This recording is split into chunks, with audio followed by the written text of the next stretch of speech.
That's an incredible guy. When Rolling Stone called me to do an interview on missile defense, they said, who are your 3 mentors? And I said, Charlie Parker, saxophone player, Charlie Christian, the guitar player, and Charlie Allen. So they called me back a week later and said, we know who Charlie Parker is, and we know who Charlie Christian is, but we don't know who Charlie Allen is. So when I explained it to them, they very quietly hung up the phone. They wouldn't talk to me.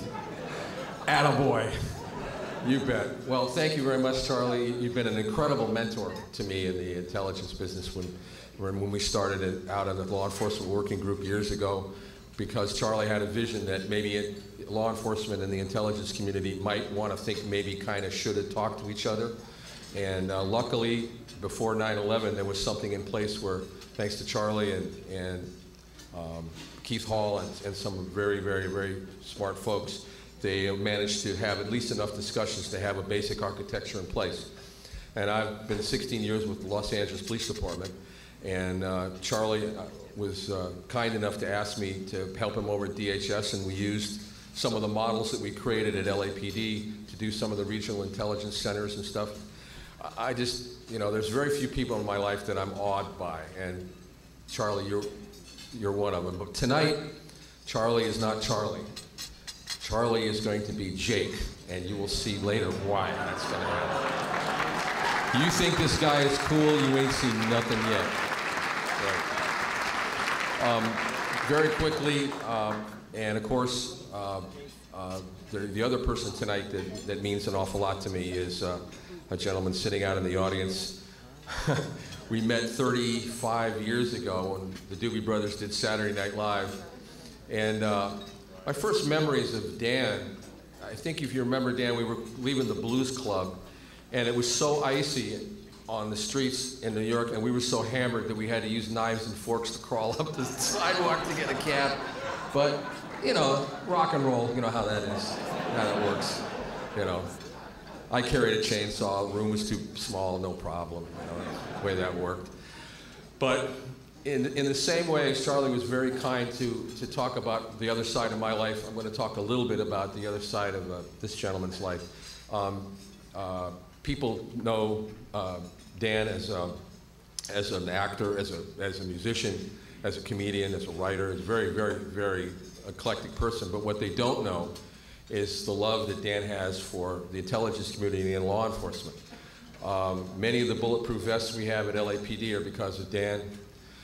We don't talk about that stuff because it's just stuff that doesn't come out, but Dan has been an incredible, incredible supporter of law enforcement and the intelligence community. Dan called me one day. Actually, we'd just done it. We'd opened up one of the blues, House of Blues, I think it was in Cleveland. Dan grabs me by the sleeve and says, I got this idea.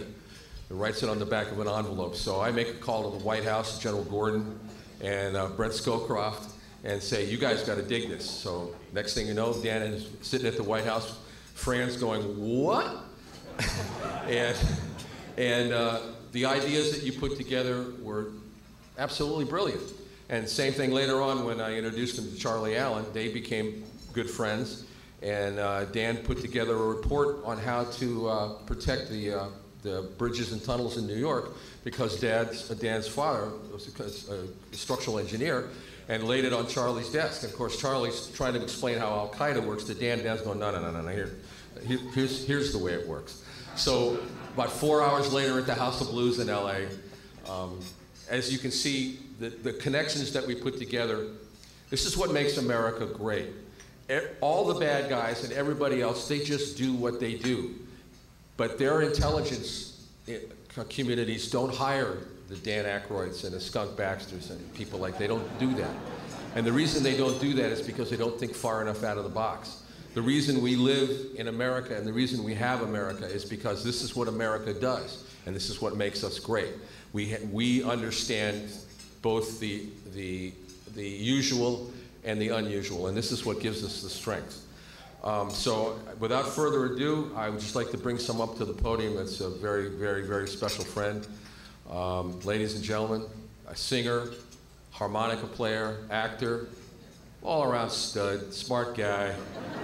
Ladies and gentlemen, Mr. Dan Aykroyd.